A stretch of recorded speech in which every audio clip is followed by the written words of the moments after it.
Hello and welcome to Point of View Podcasts, a series of conversations from Kaufman Hall and Associates about the challenges and opportunities now facing hospitals and health systems. Around the country, the race is on to establish new alignments between hospitals and physicians. The emerging value-based care delivery and payment system means hospitals, more than ever, will need to closely collaborate with physicians to manage care outcomes.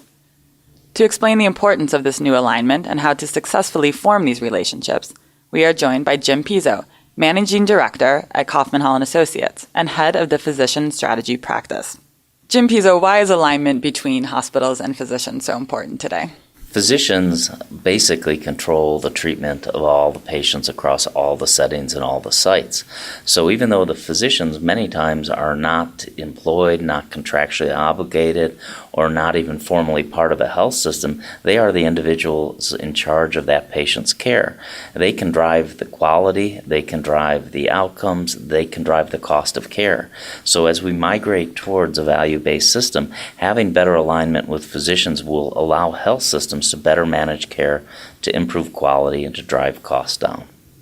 Forming these alignments are crucial. Does that mean hospitals should act immediately? It's good to always begin the process. However, this process, the way change is going to be required and the way patient care is going to be provided is going to be a long process. It's probably going to be a 3 to 5 year evolution where change is made incrementally and where the role of physicians morphs over time to taking a more aligned or a more integrated approach with the health systems for the provision of care. If you wait to try and do it as a single event, you may wait years until you're enabled. Most successful health systems are beginning to make incremental change, whether it be on a clinical service line or whether it be looking at certain segments of their population. So taking an incremental or an evolutionary approach will probably prove the most successful in the long run because it will allow you to achieve some victories and some improvements in the short term. For example, many organizations right now don't have comprehensive data management systems in place to report out extensively on the quality measures that would be required for a formal clinical integration program. However, most hospitals and health systems can measure certain sets of quality data very well and consistently report it on a longitudinal basis over time. An example would be there taking that limited data for one program or another, say congestive heart failure or diabetic management, and start on a program where you do have the data rather than wait to build out all the data and start all of the programs at once. Given the level of reform required, will the economics change significantly for hospitals and physicians? I think that the financial conditions are going to change.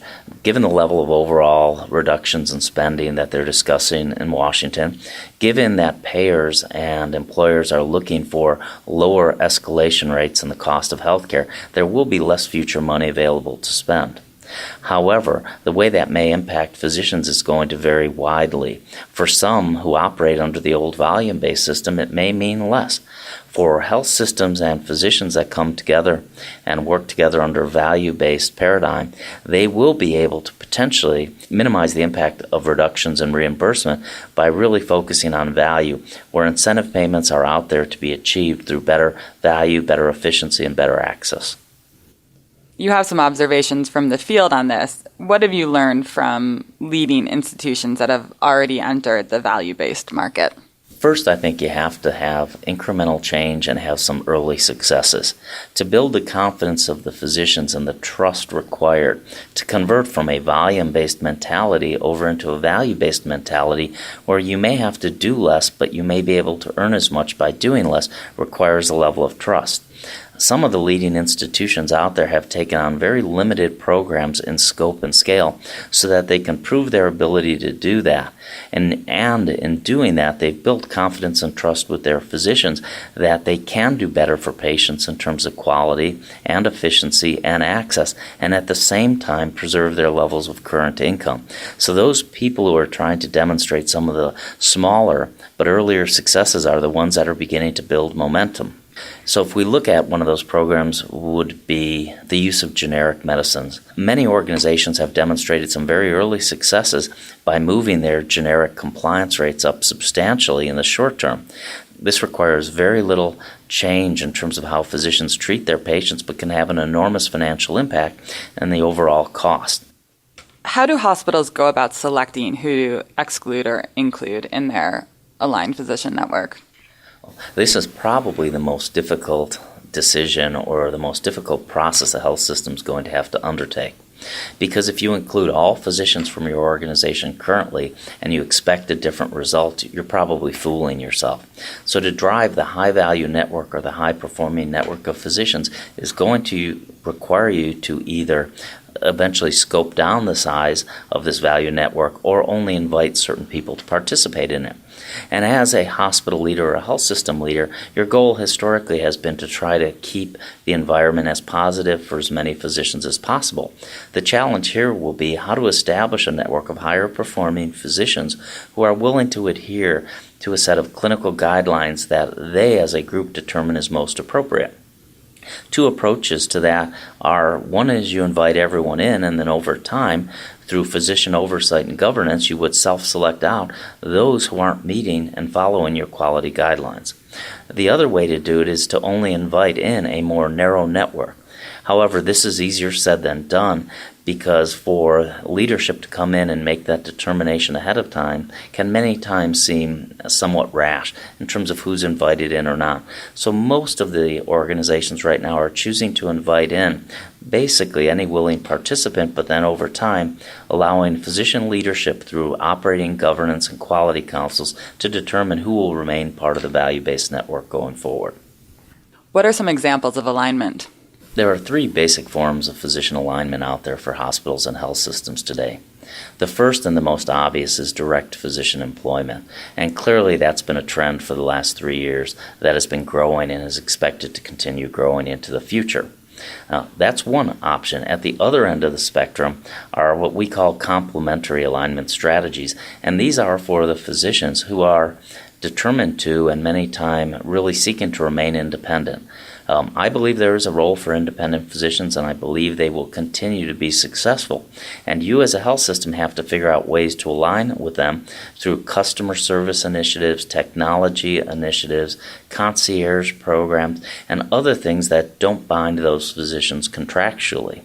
And then in the middle between employed and the independent physicians are the contractually obligated or the clinically integrated physicians who, even though they're independent, have a set of predefined contracts that align their work efforts and align their interests with that of the health system. So the three options are really direct employment, clinical integration for both employed and independent, and then customer service or complementary strategies to serve independent physicians in the future. Do people need to be doing all of these at the same time? For most health systems, I believe that all three strategies are going to have to be offered up, because I believe there will be some physicians who want to be employed, but many who will want to remain independent. And so to be successful and to align your physicians across both forums, employed and independent, will require that you offer all three up in the future. Why do you recommend pursuing all three? Number one, you do have to meet physician needs, but when you set your strategy, you also have to look at what resources are available to you in your health system. And although employment offers a higher degree of control and potentially more benefits in the long run, it's a very expensive proposition from both a capital perspective and an operating margin perspective. So you have to be judicious in looking at what level of resources are you willing to commit to this program. Physician acquisitions and physician employment are a great form of alignment. However, they can easily run through millions of dollars per physician in total capital use over a period of time. So you have to balance that out with how many physicians can you afford to cover. And that's one of the reasons why you have to have the strategies to cover both employed physicians and independent physicians. The independent strategies are not inexpensive either, but they tend to be a lot less capital intensive, and because you don't own them or there are no formal contractual relationships with them, they don't impact your income statement as well either. So as a CEO or as a leader of a health system, you have to balance out what you want to achieve with what you can afford to invest and over what period of time. And then obviously you have to go back and make sure it meets your local physician needs. How far along are organizations with this? Clearly, there's a wide range of the level of alignment being achieved across the country. Some health systems, very large health systems, have come a long way and currently are very advanced with both their employed physicians, their clinical integration programs, and their independent physician alignment activities. Other health systems, as the health systems are evolving themselves and beginning to mature, are in the early stages of this, have begun employing physicians, have begun contracting on behalf of physicians, and putting quality and efficiency programs in place. The balance between the two is fairly wide and distributed across the country, yet I think the objectives and the goals are common to all of the organizations. And the barriers to whether they get there and how quickly they get there are going to be based upon the availability of capital and the strength of leadership to put the change required through in a reasonable period of time. That was Jim Pizzo, Managing Director at Kaufman Hall & Associates and Head of the Physician Strategy Practice.